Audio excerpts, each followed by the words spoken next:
2024 में इस गाड़ी के अंदर अपडेट आ चुके हैं। वो अपडेट क्या है उनकी बातें करने वाले हैं। बोलते कि गाड़ियों में जो है ना वेट सेंसर यहाँ पे आपको सीट बेल्ट नहीं देके रखे हैं। अगर आप गाड़ी के अंदर बैठते हो और अगर आपका सीट बेल्ट नहीं लगा है तो टू बजेगा। अगर आप नहीं भी बैठते तो आपका टू बजेगा। तो इसीलिए कंपनी की तरफ से यहाँ पे सीट बेल्ट लगे हुए इस कार के अंदर आते हैं। तो आपको अगर टू से बजना है तो सीट बेल्ट यहाँ पे लगाने पड़ेंगे। तो भाइयों मैं हूँ गैस गिल्लर आयुष और आज अपने साथ खड़ी द न्यू 2024 वाली Maruti Suzuki Ertiga VXI optional. Guys CNG के अंदर ये गाड़ी। अगर आप 2024 मैंने एक 7 सीटर कार लेना चाहते हो जहाँ आपको इंडियन मार्केट में इस प्राइस रेंज में कम ऑप्शन ही मिलते हैं, एक अर्टिगा है जो सबसे ज़्यादा डोमिनेट करती है इस प्राइस रेंज में, इस सेगमेंट में। तो आज इस गाड़ी की पूरी बातें करने वाले हैं। कीमत की बात करूँ 10,78,000 रुपये एक शोरूम प्राइसिंग हो जाती है और 2024 में इस गाड़ी के अंदर अपडेट आ चुके हैं। वो अपडेट क्या है उनकी बातें करने वाले हैं। तो सबसे पहले अपडेट बता दूँ कि जो इसका VXI प्लस आता था वो हटा के VXI ऑप्शनल कर दिया गया है। कि मैंने जैसे कि आपको बात बताई 10,78,000 रुपये एक्चुअल प्राइसिंग हो जाती है। अब उस प्राइसिंग के अंदर आपको इस कार के अंदर क्या क्या चीज़ें मिल जाती है। सबसे मेन चीज़ तो CNG मिल जाती है, साथ ही में 7 सीटर कार मिल जाती है। सेगमेंट में सबसे ज़्यादा आपको एफिशिएंसी मिल जाती है, तो वो सारी चीज़ें अच्छी हो जाती है। तो बात करते हैं सबसे पहले फ्रंट लुक की। तो सबसे पहले आपको लुक्स कुछ इस तरह से मिल जाते हैं। कोई भी अभी फिलहाल में चेंजेस नहीं है लुक्स के अंदर, सेम टू सेम आपको मिल जाता है। यहाँ आपको मिल जाता है सुजुकी का लोगो, जैसे कि आप चेक कर सकते हैं। यहाँ पर आपको क्रोम ग्रिल मिल जाती है, क्रोम फिनिश मिल जाती है, साथ ही आपको यहाँ पे क्रोम इंसर्ट पूरा दे के रखा हुआ है। हेडलाइट्स की बात कर ली जाए तो हेडलाइट्स आपको कुछ इस तरह से यहाँ पे दे के रखी प्रोजेक्टेड, साथ ही में आपको हेलोजन का सेटअप दे के रखा है। यहाँ पर आपको हेलोजन लाइट में मिल जाती है, टर्न इंडिकेटर भी आपको हेलोजन में दे के रखा है। नीचे कोई भी आपको यहाँ पर फॉग लैम्प नहीं मिलता है। वाइट कलर में यहाँ पे फिनिश करके रखी कुछ इस तरह से आपको यहाँ पे चीज़ें मिल जाती है। यहाँ पर आपके उसके वाइपर ब्लेड्स हो जाती है, साथ ही में आपको यहाँ पे अपने मिल जाते हैं अपने वॉशर फ्लूइड्स, मतलब वाइपर के वॉशर फ्लूइड्स। साथ ही में आपको साइड की तरफ आते हैं तो साइड से गाड़ी कुछ इस तरह से दिख जाती है। अब साइड में बढ़ने से पहले इंजन स्पेसिफिकेशंस की बात कर लेते हैं। सो गाइस इसका हुड ओपन करें तो आपको हुड ओपन करने का यहाँ से मिल जाता है। इसको पुल करो, आपका इस गाड़ी का हुड ओपन हो जाता है। तो अब बात करते हैं इस गाड़ी के इंजन की। तो सबसे पहले यहाँ से हुड ओपन करते हैं तो ये हो जाता है इसका 1.5 लीटर का नेचुरली एस्पिरेटेड पेट्रोल इंजन जो कि CNG के साथ है। प्रोड्यूसेस 86.50 bhp और 121 Nm टॉर्क आपको इस कार के अंदर मिल जाता है। जहाँ एफिशिएंसी की बात आती है, जहाँ अब अगर आप नेचुरली एस्पिरेट मतलब एक्चुअल पेट्रोल से कंपेयर करते हो तो इसके अंदर आपको bhp और टॉर्क कम मिल जाता है, लेकिन हाँ फिर आपको एफिशिएंसी इसमें ज़्यादा मिलती है कंपेरेटिवली पेट्रोल इंजन के। तो यहाँ पर आपको इंसुलेशन देकर रखा है, कुछ इतना ऊपर ओपन हो जाता है लगभग 90 डिग्री। BS6 फेज़ 2 वाला है तो एकदम खाली से इंजन मिल जाता है, जो कि बहुत रिफाइंड इंजन मिल जाता है। K15C सीरीज़ वाला इंजन है तो कोई दिक्कत है नहीं। लेकिन हुड की बात करें तो आपको हल्का सा ही हुड मिलता है। देखो इतनी देर में कोई और कंपनी का हुड होता तो लग जाता, लेकिन सुजुकी बिंग सुजुकी तो वो ऐसा ही सुजुकी का सिस्टम है। अब गाइस साइड प्रोफाइल की तरफ आते हैं। साइड से क्या, तो सबसे पहले आप लुक चेक कर ही सकते हो। साइड से गाड़ी कुछ इस तरह से दिख जाती है, लंबी शर्ट और साथ ही में विंडोज़ इसके बहुत ही बड़े बड़े से दिख जाते हैं। तो यहाँ पर टायर साइज़ की बात करें, आपको व्हील कैप मिलते हैं इसके अंदर, अभी व्हील कैप लगे हुए हैं नहीं। टायर साइज़ की बात करें तो आपको यहाँ पे मिल जाता है 185, 65 R 15 इंचेस यहाँ पे आपको दे के रखे हैं, कुछ इस तरह से मिल जाते हैं। कोई भी क्लैडिंग वगैरह नहीं है। यहाँ पर आपको ORVM के अंदर ही इंडिकेटर मिल जाता है।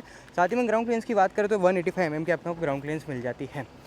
ये ग्राउंड क्लियरेंस हो जाती है। यहाँ पर आपको जो चीज़ें मिल जाती है वो है इसका चाबी ओपन करने के लिए यहाँ से आप चाबी स्लॉट कर सकते हो। बड़ी बड़ी आपको विंडोज़ मिल जाती है। यहाँ पर आपको एंटीना मिल जाता है, कोई भी शार्क फिन एंटीना नहीं मिलता है। और यहाँ पर भी आपको बड़ी सी विंडो मिल जाती है, तो अंदर से आपको क्लॉस्ट्रोफोबिक ज़रा भी फील नहीं होने वाला है। अब पीछे आते, पीछे से गाड़ी आप कुछ चेक कर सकते हो, कुछ इस तरह से हो जाती है।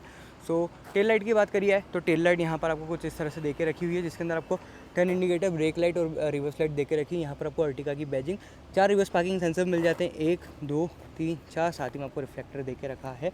सुजुकी का लोगो आपको यहाँ पे मिल जाता है। यहाँ पर कोई भी आपको डिफॉगर्स नहीं मिलते हैं। CNG आपको यहाँ पे लिखा हुआ ब्रांडिंग मिल जाती है, साथ ही में आपको यहाँ पर defogger high stop mount lamp मिल जाता है।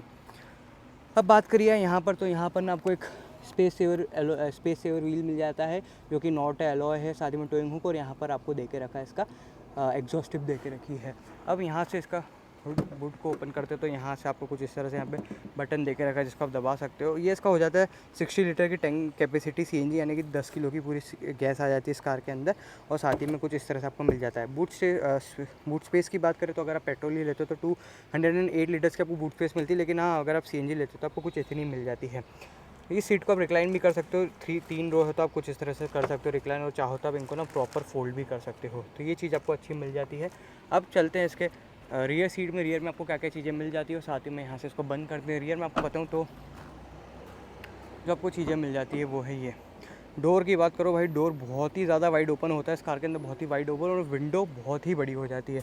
तो यहाँ पर जो आपको चीज़ें मिल जाती है, जैसे कि इसकी व्हील कैप्स पड़ी है, साथ ही में यहाँ पर आपको अपनी सीट एडजस्ट कर सकते हो आप अपने हिसाब से, इसको रिक्लाइन कर सकते हो, जैसा आपको कंफर्ट चाहिए था वो इस हिसाब से अपनी रिक्लाइन भी कर सकते हो, आगे पीछे भी कर सकते हो, आपको स्पेस अच्छी खासी मिल जाती है।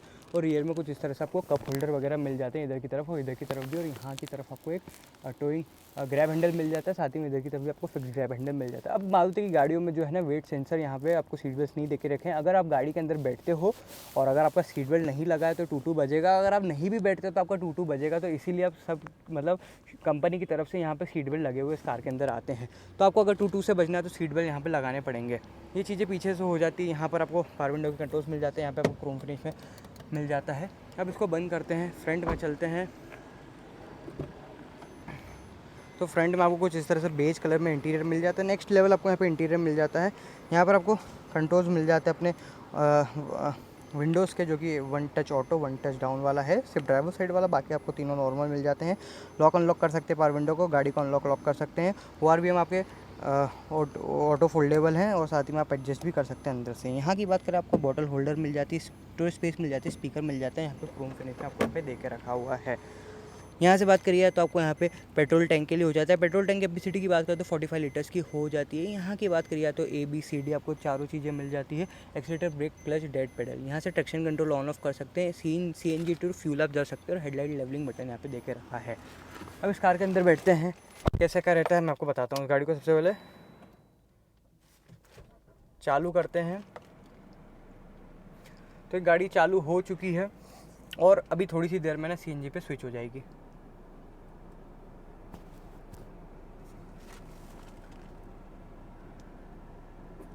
ये गाड़ी CNG पे स्विच हो चुकी है। तो ये चीज़ें हो जाती है। सबसे पहले आप इंटीरियर चेक कर सकते हो, कुछ इस तरह से आपको यहाँ पे इंटीरियर मिल जाता है। इलेक्ट्रॉनिक यहाँ पे इंफोटेनमेंट सिस्टम मिल जाता है, यानी कि इसके अंदर आपको टच तो मिलता है लेकिन आपको कोई भी डिस्प्ले वगैरह नहीं मिलती, लेकिन जितनी भी चीज़ें ना आपको यहाँ पे टच से चल जाती है, जो कि अच्छी चीज़ है। ऑक्स और ब्लूटूथ कनेक्टिविटी आपको इस कार के अंदर दे के रखी, जो कि बढ़िया चीज़ आपको यहाँ पर मिल जाती है। यहाँ की बात करिए तो यहाँ से वॉल्यूम प्लस माइनस कर सकते हैं, चैनल को अपने सीख वगैरह चेंज कर सकते हैं। यहाँ पर आपको सारे टेलीफोनिक कंट्रोल्स दे के रखे हैं। यहाँ पर सुजुकी का लोगो, एयरबैग्स यहाँ पे आपको मिल जाते हैं, वाइपर कंट्रोल्स, हेडलाइट के कंट्रोल्स, साथ ही आपको यहाँ पे MID मिल जाती है कुछ इस तरह से। यहाँ पे टेकोमीटर, साथ ही में आपको यहाँ पर आपको ऑडोमीटर मिल जाता है। यहाँ सब सारी चीज़ें चेक कर सकते हैं, चेंज कर सकते हैं। CNG रनिंग टाइम वगैरह आपको बता देती है। और यहाँ पर आपको सारे मिल जाते हैं, क्लॉक वगैरह, मोशन और पावर टू टॉर्क रेशियो, अगर आप पावर लगाओ, टॉर्क लगाओ, कुछ इस तरह से यहाँ पर आपको मिल जाता है, जो कि अच्छी चीज़ है। सो ये यहाँ पर सारी चीज़ें हो जाती है। यहाँ की बात करें तो आपको यहाँ पे AC वेंट्स मिल जाते हैं, हम इनको ऑन ऑफ भी कर सकते हो। और ऐसे डैशबोर्ड की बात करो तो बहुत ही मिनिमलिस्टिक डैशबोर्ड है, कोई भी अटपटा सा नहीं है। आपको बढ़िया से यहाँ पे एर्गोनॉमिक्स यूज़ करके रखें डैशबोर्ड के अंदर, जो कि अच्छी चीज़ हो जाती है। सो यहाँ पर आपको हैज़र्ड लाइट का बटन दे के रखा है, साथ ही में आप यहाँ से अपने AC कंट्रोल्स कर सकते हैं, ज़्यादा कम करना हो। और इधर की तरफ बात करें तो आप बट ऑब्वियसली टेम्परेचर ऊपर नीचे कर सकते हैं। यहाँ पर आपको 12 वोल्ट का सॉकेट मिल जाता है। यहाँ की बात करी जाए तो USB AUX A और USB A मिल जाता है। यहाँ पे फ़ोन स्टोरेज स्पेस मिल जाती है, 2 कप होल्डर जो कि कूल्ड है, अच्छी बात है, कारोबार वाला सिस्टम चलना चाहिए। 5 स्पीड ट्रांसमिशन मिल जाता है। हैंडबैग आपको यहाँ पे दे के रखा है। यहाँ की बात करी जाए तो यहाँ पर आपको कोई भी ग्लास वगैरह नहीं मिलता, सिर्फ टिकट होल्डर यहाँ पे मिलता है। यहाँ की बात करें तो आपको लाइट मिल जाती है। यहाँ आपको इसका IRVM मिलता है, जो कि मैनुअली एडजस्टेबल है, ऑटो डिमिंग नहीं है। और यहाँ आपको लाइट ग्लास मिल जाता है, लेकिन कोई भी लाइट नहीं मिलती है। सॉफ्ट ओपनिंग सॉफ्ट क्लोजिंग वाले यहाँ पे ग्रैब हैंडल आपको मिल जाते हैं। और यहाँ आपको जो चीज़ मिल जाती है वो है इसके AC वेंट्स, कुछ इस तरह से मिलते हैं। इंटीरियर के अंदर ही इंडल देता है, आपको पता नहीं चलता। यहाँ पे इसका ग्लव बॉक्स मिल जाता है कुछ इस साइज़ का, और बढ़िया सा आपको इंटीरियर मिल जाता है। सो गाइस यही था पूरा का पूरा इस कार के बारे में वीडियो। अगर आप 2024 में एक 7 सीटर कार लेना चाहते हो, जहां आपके पास ऑप्शन में सिर्फ ट्राइबर और अर्टिका, लेकिन जहां अर्टिका का नाम आता है साथ ही में रिम्यून का भी नाम आ जाता है, लेकिन जहां आपको ना एक रिलायबिलिटी चाहिए, नेक्स्ट लेवल आपको यहाँ पे एक्सपीरियंस चाहिए इस कार के अंदर, क्योंकि कंफर्ट नेक्स्ट लेवल इस कार के अंदर आपको मिल जाता है। तो उस चीज़ के लिए अर्टिका से अच्छी कोई सी कार है नहीं। तो एक बार अपने विचार कमेंट सेक्शन में जरूर बताना। तो मिलते हैं अगले किसी रिव्यू में, अगले किसी ओनरशिप एक्सपीरियंस में। तब तक के लिए सब्सक्राइब कीजिएगा गैस ग्रिल राइश को। धन्यवाद।